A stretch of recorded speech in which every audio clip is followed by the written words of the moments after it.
A senior United Nations official said he sees hopeful signs of reconciliation beginning to emerge in war-torn Central African Republic. Abdoulaye Mar Dieye, head of the Africa Bureau at the UN Development Programme, told VOA it is vital for the international community to maintain support for CAR as it enters a critical period of transition toward a more stable, democratic society.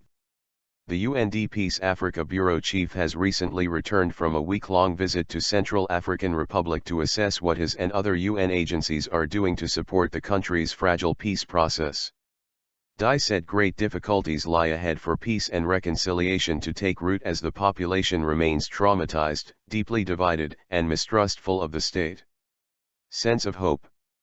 Despite this, he said there is a sense of hope and collective willingness to revive the country's shattered communities and economy. The country is coming a long way. I have seen some green shoots in peace and security. I have seen the economy starting slowly to revive itself. I have spoken with the youth and I have felt less anger, although there is still deep trauma. I have seen hope from everybody to rebuild the nation. So, this is very important, Dieye said.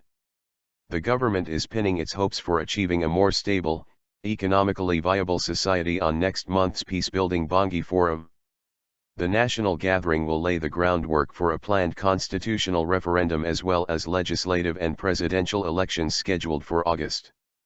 Its longer-term aim is to start a reconciliation process for all levels of society.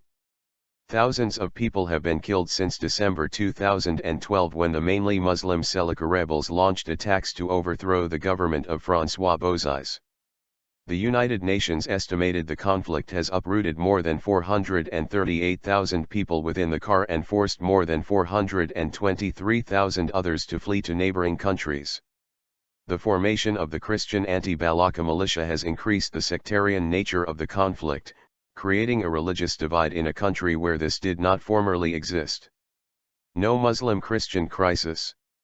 Dieye said there is no Muslim-Christian crisis in the country.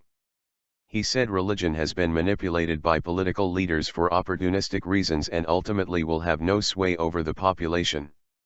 The population has always been living side to side and a lot of intermarriages are there. And, these pre-consultations leading to the Forum of Bangui have been a great therapy to bring this nation together, and I am convinced that when they go to the Bangui Forum, the therapy will be even deeper and that will open the ground for recovery and development for this nation.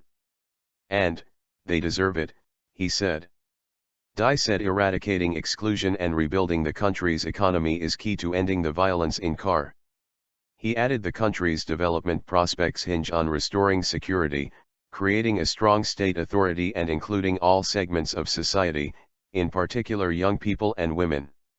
In the meantime, Dieye said more than half of the country's population of 4.9 million is in need of emergency assistance. Therefore, he said it is crucial for the international community to continue its financial support for this potentially rich, but currently impoverished country.